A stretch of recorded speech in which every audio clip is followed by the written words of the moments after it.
안녕하세요. 네, 우리 오늘은 이번 학기의 한국문학연구 수업의 마지막 부분 사회윤리주의 미병의 방법에 대해 공부해 보도록 하겠습니다. Ya, jadi kemarin selama satu semester ini kita sudah mempelajari 4 bentuk kritik sastra atau pendekatan kritik sastra. Dan ini adalah bagian terakhir dari 5 pendekatan kritik sastra yang kita pelajari di semester ini, yaitu 사회 윤리주의 비평의 방법. Nah, di 사회 윤리주의 비평의 방법 ini, atau disebut juga bisa dibilang sebagai social moral criticism atau misalnya social criticism bisa juga, atau dalam bahasa Indonesia mungkin bisa dikenal juga dengan pendekatan sosiologi sastra gitu. Jadi melihat seperti yang teman-teman lihat di sini sawe itu berarti adalah masyarakat, dan Yuli Jui itu maksudnya adalah yang berhubungan dengan ethics atau norma atau nilai-nilai moral dalam kehidupan gitu. Jadi social moral criticism ini adalah sebuah pendekatan yang pendekatan dalam meneliti karya sastra dengan melihat hubungan antara karya sastra tersebut dengan kenyataan atau realita kehidupan masyarakat secara sosial. Nah, di sini kita lihat komponen apa saja yang ada di dalam social moral criticism atau 사회윤리주의 비평의 방법 ini. Oke, yang pertama, 사회윤리주의 비평의 방법 ini seperti yang tertera di judulnya juga, seperti teman-teman lihat di judulnya ada sawe dan ada 윤리주의 di sini. Dua kata ini sebenarnya adalah kata kunci. Kalau di 4 yang sebelumnya itu misalnya di formalism kita belajar mengenai karya sastra itu hanya dilihat dari unsur intrinsiknya saja, dan unsur-unsur lainnya itu tidak perlu untuk dilihat. Sementara kalau untuk Shinhwa Jui kita melihat sebuah karya sastra atau bentuk-bentuk cerita mitos ataupun legenda pada zaman dahulu itu mempunyai simbol-simbol yang memiliki makna tentang kehidupan atau hal-hal yang di luar nalar manusia. Lalu juga di Yoksajui itu kita belajar mengenai bagaimana sebuah peristiwa sejarah itu kemudian direkonstruksi ke dalam sebuah cerita sastra atau menjadi sebuah background atau latar belakang dari sebuah cerita gitu atau sebuah puisi. Nah, kalau untuk Sawe Yulijui ini kita melihat dua hal. Yang pertama itu adalah sawe mengenai kehidupan sosial masyarakat, dan yang kedua itu adalah yuli, moral atau etik. Jadi sebagai manusia kita tentu hidup sebagai makhluk sosial, tidak ada manusia yang benar-benar hidup sendiri di dalam kehidupannya selama dia hidup. Mau tidak mau, suka tidak suka pasti dia akan membutuhkan makhluk lain, karena itulah manusia menjadi makhluk sosial. Dan dengan hidup sebagai makhluk sosial tentu ada nilai-nilai moral yang dipegang oleh manusia sebagai sebuah bisa dibilang sebagai sebuah pedoman atau pegangan agar manusia hidup dengan bisa hidup dengan sesuai dengan tracknya gitu. Jadi sesuai dengan nilai moral yang sudah tercipta di masyarakatnya. Nah, di sini Sahwe dan Yuli ini sebenarnya memiliki pecahan yang lagi, seperti teman-teman bisa lihat di sini. Sahwe itu atau sosial itu berhubungan dengan gyoyok, pendidikan, jonggyo, ini yang paling penting juga, jonggyo. Lalu saram guangge itu sudah pasti. Dan kemudian ada munhwa juga yang berhubungan biasanya sosial, dan 사회 wa 문화는 약간 밀접한 관계가 있어요. Jadi ada hubungan yang erat antara budaya dan juga sosial gitu. Dan selanjutnya itu adalah ekonomi. Ekonomi ini bisa merefleksikan mungkin kehidupan ekonomi masyarakatnya pada saat itu, atau kehidupan ekonomi negaranya pada saat itu. Jadi yang berhubungan dengan hal-hal yang, vital dalam kehidupan masyarakat. Di sisi lain, untuk Yuli, atau moral atau etik ini adalah nilai-nilai, yang ada di dalam masyarakat yang menjadi sebuah istilahnya seperti standar mana yang baik dilakukan dan mana yang tidak baik untuk dilakukan gitu. Nah jadi, di sini ada gaci, nilai, value, ada duduk, ini bisa dibilang sama, lalu ada jonggo, dan pokoknya 3 hal ini adalah hal-hal yang, nilai-nilai moral yang harus dipatuhi oleh masyarakat, dan apabila masyarakat, salah satu dari anggota masyarakat tidak memegang nilai ini, maka akan dianggap, menyimpang atau mungkin tidak mematuhi, nilai moral yang ada di dalam masyarakat. Nah jadi, Sawe Yuli Jue Bipyong Bang Bob itu, berputar atau, mengeksplor tema-tema yang, mengenai hal-hal seperti ini gitu, yang ada di masyarakat dan juga bagaimana nilai-nilai moral yang ada dan terkandung di dalam, cerita tersebut yang merefleksikan kehidupan masyarakat. Oke, selanjutnya, Sawe Yuli Jue Bipyong Bang Bob ini, apa, ya kita bisa lihat tadi seperti sudah saya jelaskan sedikit, ini adalah pendekatan dalam meneliti karya sastra yang mempertimbangkan, unsur-unsur sosial atau dapat disebut juga dengan sosiologi sastra. Di dalam bahasa Indonesia dikenal dengan sosiologi sastra. Nah, pendekatan ini menelaah hubungan karya sastra dengan masyarakat dari segi sosial, ekonomi, agama, politik juga bisa, dan aspek sosial lainnya. Hal ini berbeda dengan historical criticism yang mempertimbangkan biografi penulis atau perubahan penggunaan bahasa pada masa tertentu. Jadi, kalau sebenarnya, historical criticism dan juga social moral criticism sebenarnya dua-duanya sama-sama melihat, kejadian yang ada di dalam masyarakat. Tapi bedanya kalau di historical criticism itu lebih melihat, biografi penulis. Mungkin teman-teman masih ingat mengenai Jakai Senge, kehidupan penulis dari dia lahir sampai dia meninggal, dan juga bagaimana pengaruhnya terhadap ceritanya, dan juga ada perubahan penggunaan bahasa mungkin yang, atau penggunaan bahasa tertentu di, eee, bisa memperlihatkan bahwa, bahasa itu digunakan pada zaman kapan atau pada tahun berapa. Nah, sementara kalau di Sawe Yuli Jue Bipyong Bang Bob itu, para peneliti yang menggunakan pendekatan ini untuk meneliti karya sastra, mereka tidak mempertimbangkan dua hal ini. Jadi hanya benar-benar mempertimbangkan, segi sosial atau aspek sosial dan juga aspek moral dari cerita tersebut. Nah, karya sastra bagi para peneliti, di bidang ini, yang menggunakan Sahoe Yuli Jue Bipyong Bang Bob ini, mereka menganggap bahwa karya sastra sebagai simbol ekspresi dari semangat sosial atau Sahoe Jongshine Sangjingjok Pyohyun. Jadi, simbol ekspresi dari semangat sosial, bisa dibilang sebagai mungkin refleksi dari, kehidupan sosial masyarakat.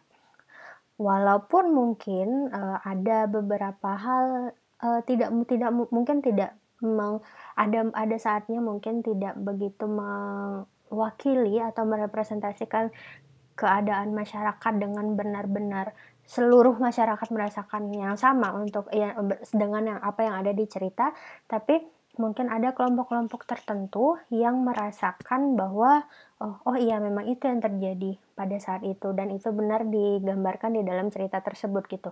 Jadi, baik itu hanya parsial ataupun keseluruhan, bisa dibilang bahwa karya sastra itu bisa dianggap sebagai representasi atau simbol ekspresi dari semangat sosial.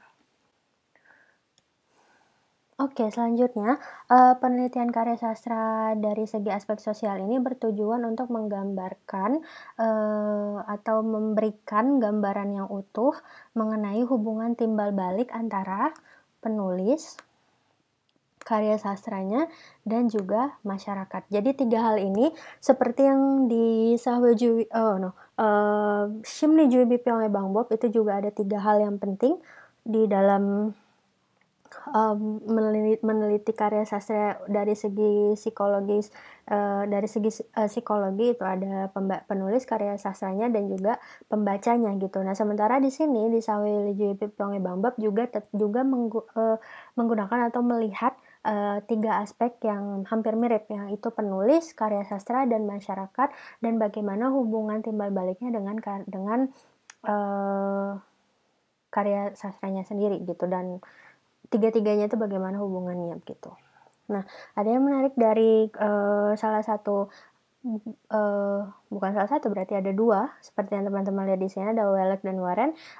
Mereka berdua ini mengeluarkan buku yang berjudul The Theory of Literature, dan salah satu hal yang menarik yang mereka highlight di bukunya tersebut adalah literature is a social institution, using as its medium language a social creation. Such traditional literary devices as symbolism and matter are social in their very nature.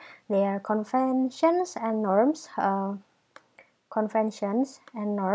which could have arisen only in society. Jadi bisa dibilang sastra itu adalah sebuah bentuk institusi sosial, dan di dalamnya itu ada konvensi dan juga norma, dan konvensi dan norma itu hanya bisa terbentuk jika ada masyarakat atau society di situ. Jadi bisa dibilang sastra dan juga masyarakat itu tidak bisa dipisahkan, ada hubungan timbal balik antara keduanya. Oke. Nah, yang menarik di selanjutnya itu adalah bagaimana Lee Sang-sop dalam bukunya yang berjudul Munakyonggue Bangbop, beliau menuliskan di sini bahwa Sahwe Jokbipyongga itu atau para peneliti karya sastra yang menganut pendekatan sosiologis dan juga pendekatan sosiologis seperti ini, membagi menjadi 2 hal, membagi studinya menjadi 2 hal. Yang pertama adalah Sahwe Hakchok Bangbop dan Sahwe Yuli Chok Bangbop. Kalau di Sahwe Hakchok Bangbop ini ada 4 hal yang harus diperhatikan, yaitu Monakwa Sahwe Jedo, lalu ada Jakai Sahwe Jok Chiwi, selanjutnya ada Monha Jok Soje Rosoe Sahwe Yoro Yangsang, lalu Monage Jondal Kwa Konggep. Nah, untuk Monakwa Sahwe Jedo ini adalah melihat bagaimana karya sastra itu kemudian memiliki hubungan dengan sistem sosial pada saat itu. Ada saat-saat atau ada masa-masanya ketika mungkin karya sastra bisa dijadikan sebagai alat propaganda pemerintah. Mungkin jika teman-teman ingat, saya pernah menyampaikan waktu di kelas mengenai karya sastra yang ditulis oleh Hans Solia, karena beliau adalah seorang kaki tangan, atau bisa dibilang juga kaki tangan, atau salah satu creator dari citra positif pemimpin Korea Utara pertama pada saat itu, Kim Il Sung, ketika masih muda dan belum dikenal. Beliau kemudian membuat karya sastra yang berhubungan dengan pembuatan image seorang Kim Il Sung muda dengan wajah yang tampan, lalu kemudian wibawa yang sangat terlihat menakjubkan, kemudian bagaimana dia mencintai rakyatnya dan segala macam. Peran beliau dalam membuat karya sastra tersebut dan juga kemudian menyebarkan karya sastra tersebut sehingga banyak orang yang bisa membaca, akhirnya menjadi propaganda pemerintah untuk karya sastranya itu menjadi salah satu bentuk propaganda pemerintah untuk memberikan untuk membuat masyarakat itu belajar setidaknya, atau mendoktrin masyarakat untuk mencintai atau hanya tunduk atau patuh kepada pemimpin yang saat itu digambarkan di dalam cerita tersebut dan ada di dunia nyata, yaitu pemimpinnya pada saat itu adalah Kim Il Sung ketika masih muda. Nah, yang selanjutnya Ada Jaka ya, Sahwejok Ciwi, ini berkaitan dengan bagaimana kehidupan penulis sebenarnya.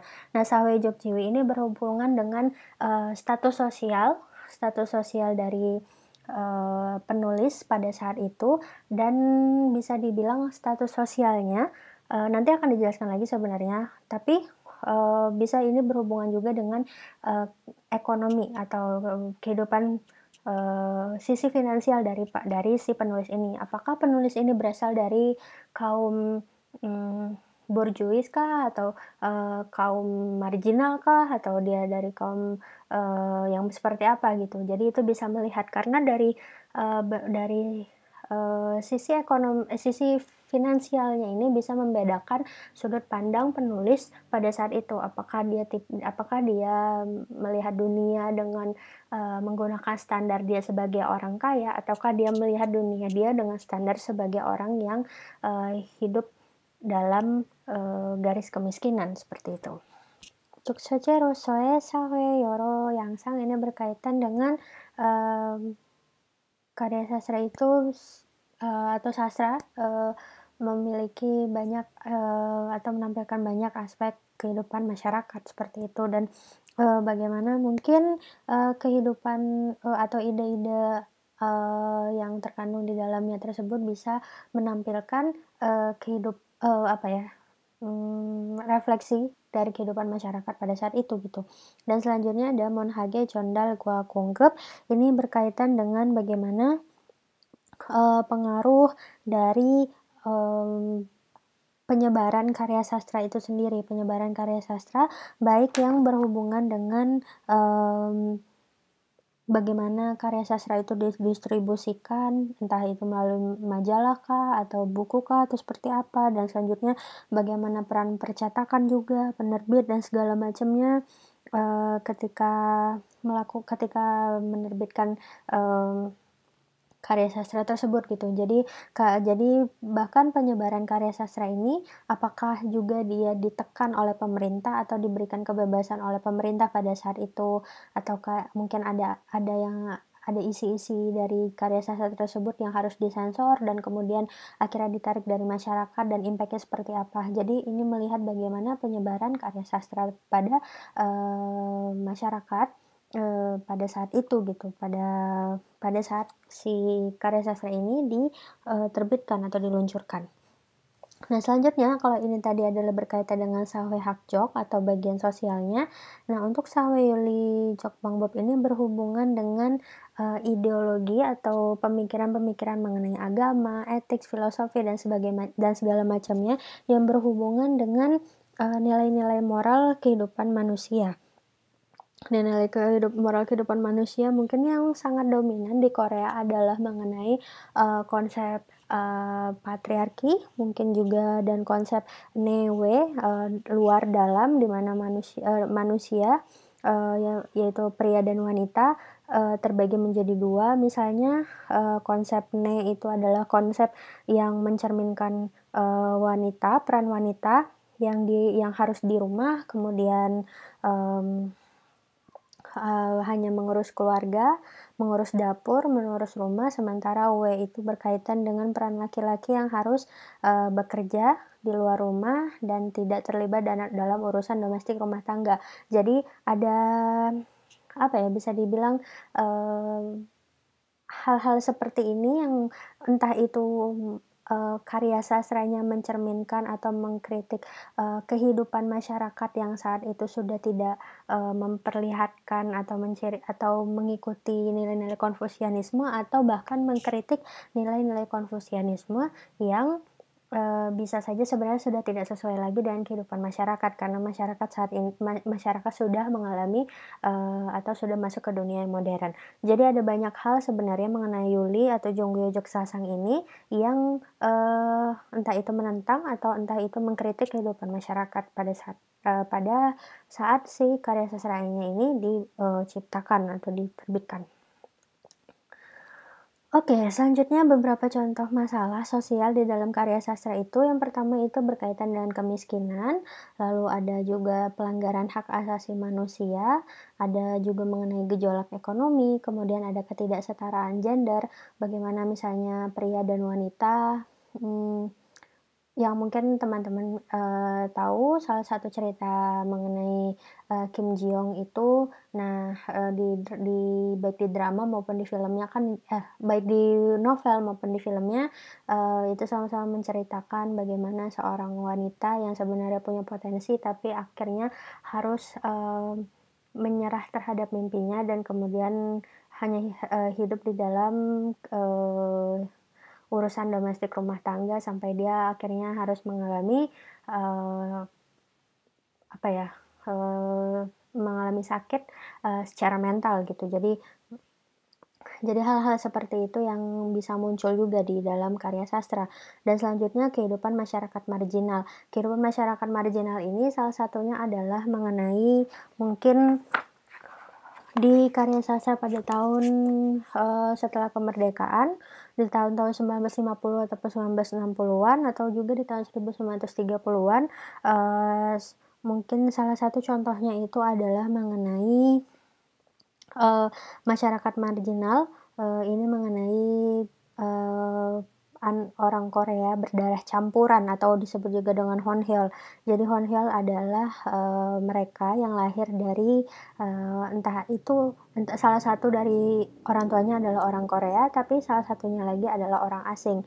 Nah, mereka yang lahir di zaman, setelah kemerdekaan Korea, lalu kemudian ketika Korea mengalami perang saudara, perang Korea dan Korea Utara dan Korea Selatan. Kemudian, eee, para tentara dari Amerika pada saat itu banyak datang ke Korea untuk membantu istilahnya ketika peperangan tersebut dan, terjadilah, eee, banyak, hubungan antara wanita Korea yang disebut juga dengan Yang Gongju, golongan Yang Gongju ini dengan para tentara tersebut dan kemudian, banyak di antara mereka yang kemudian punya anak. Dan anaknya ini kemudian, tidak diakui oleh masyarakat Korea karena mereka tidak memiliki darah murni atau 100% darah, Hanminjok itu atau darah orang Korea. Dan ini terlihat misalnya contohnya di, salah satu, eee penelitian mengenai, Honheol ini yang ditulis oleh Byun Hwa-young berjudul Hanguk Jeonjaeng의 문신, Heugen Honheorin과 Yanggongju. Nah ini, Byun Hwa-young ini menulis atau meneliti sebuah karya sastra berjudul Munshinetang. Munshinetang yang ditulis oleh Moon Sun-tae.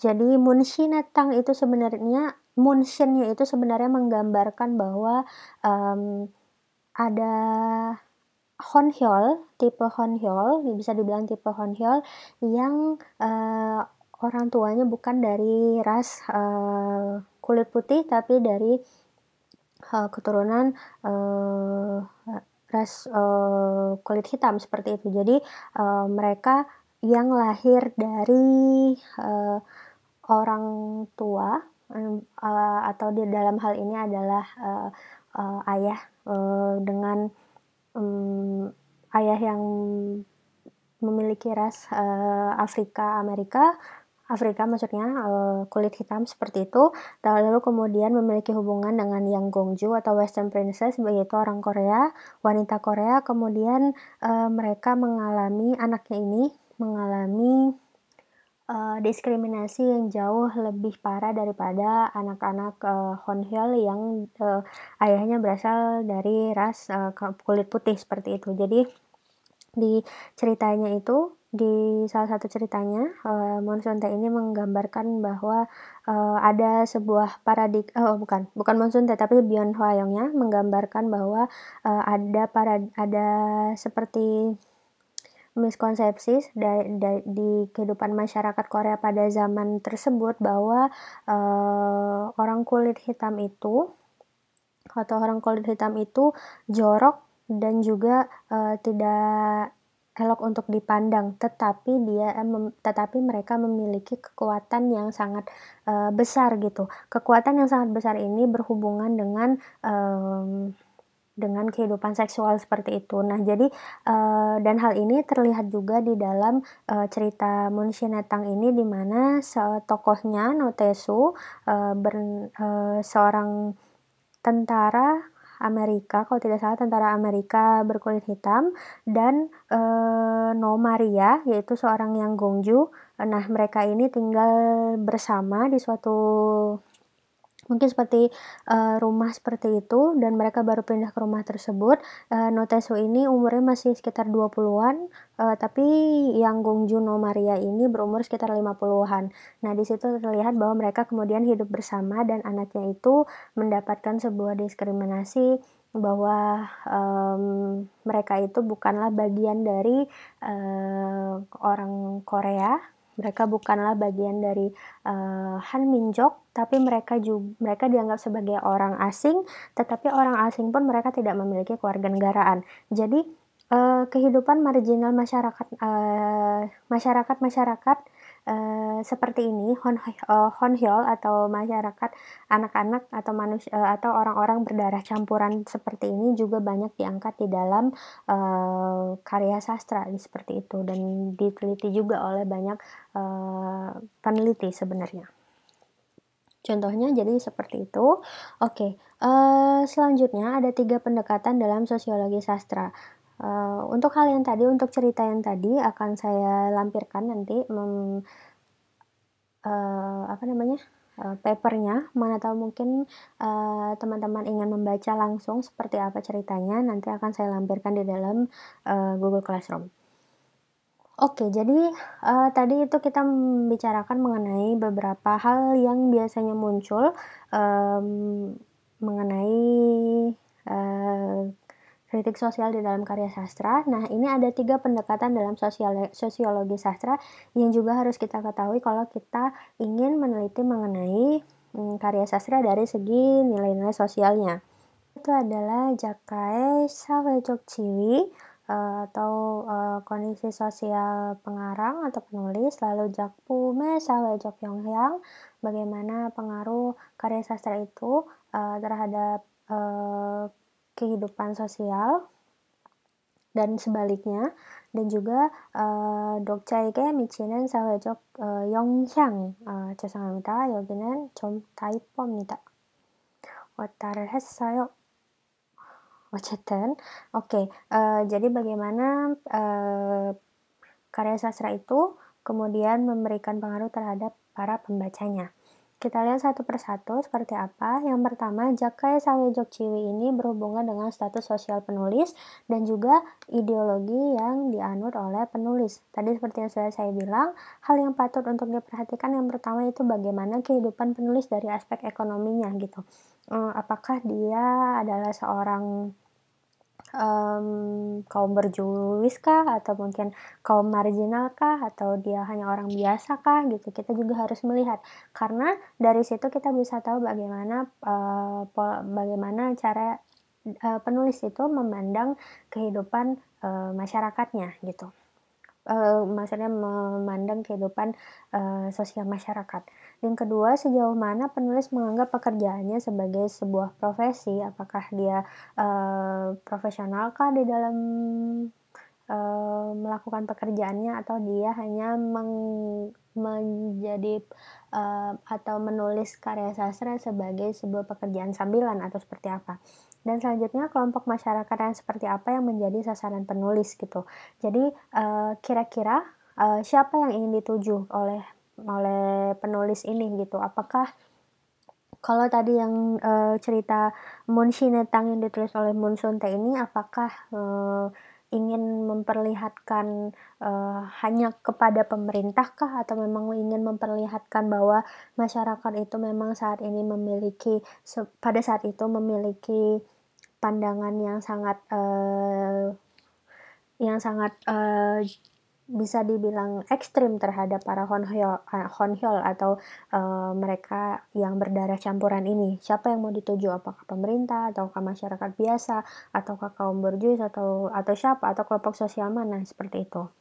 Jadi ini adalah hal-hal penting yang harus dilihat dari, dari status sosial penulis atau Jakae Sawejok, Jiwi atau posisi sosialnya si penulis ini di dalam, masyarakat. Karena sejatinya penulis pun adalah anggota masyarakat. Jadi kita juga kalau melihat posisi dia di masyarakat itu sebagai apa, akan membantu juga dalam melakukan penelitian ini.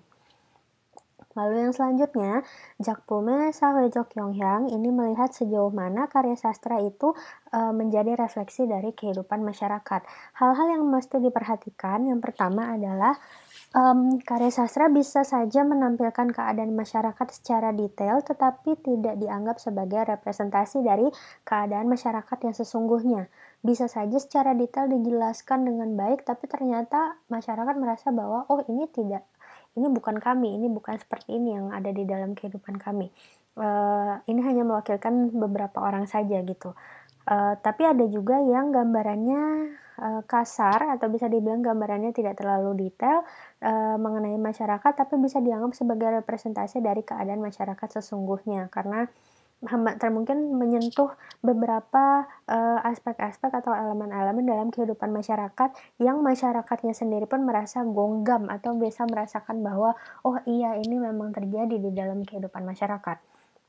Nah selanjutnya genre karya sastra yang menampilkan sikap sosial kelompok tertentu. Nah ini berkaitan dengan bagaimana genrenya itu menampilkan sikap sosial kelompok tertentu, entah ini mungkin berhubungan dengan temanya juga, berhubungan dengan bagaimana karya sastra itu dilihat dari atau menampilkan sikap sosial dari kelompok tersebut.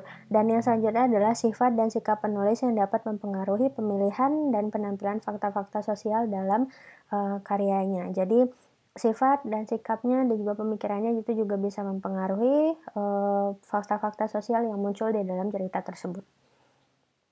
Oke, selanjutnya Dokjaege Michinen Sawejok Yonghyang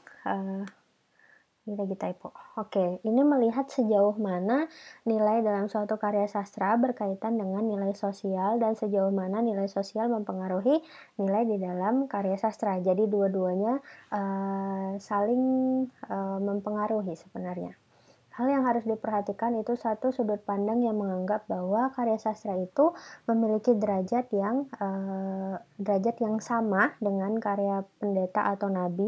Lalu yang kedua, sudut pandang yang menganggap bahwa karya sastra hanya sebagai bentuk hiburan bagi masyarakat. Dan juga yang ketiga, sudut pandang yang menganggap bahwa sastra harus mengajarkan sesuatu dengan cara yang menghibur. Artinya harus ada value di dalamnya, atau harus ada nilai, harus ada duduk sasang di dalamnya, tapi disampaikan dengan cara yang menghibur. Jadi ada 3 hal di sini yang harus dilihat, dan kira-kira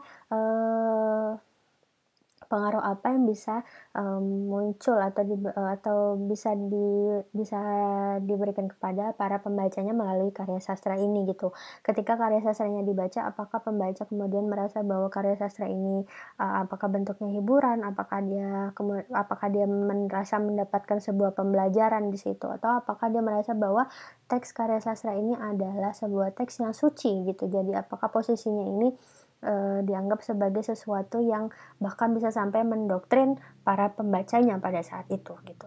Jadi ini tergantung bagaimana nilai dalam suatu karya sastra berkaitan dengan nilai sosial dan sejauh mana nilai sosial mempengaruhi nilai yang ada di dalam karya sastra. Oke, jadi materinya hanya sampai di sini. Nanti lebih jelasnya teman-teman bisa mencoba untuk mencari lebih banyak lagi, menggali lebih dalam lagi mengenai sosiologi sastra ini. Nanti akan saya berikan beberapa referensi untuk teman baca-baca juga di rumah mengenai sosiologi sastra. Dan Untuk tugas minggu ini hampir mirip dengan tugas minggu lalu, 2 minggu yang lalu seperti, Isang kemarin, Nalge, kita kembali akan membaca sebuah karya sastra satu lagi, berjudul Kamja yang ditulis oleh Kim Dong In dan saya, meminta teman-teman untuk kembali menuliskan, sogam ketika membaca setelah membaca cerita ini. 그러면 우리 수업은 여기까지 하고요. 그러면 다음 주에 만나요. 안녕.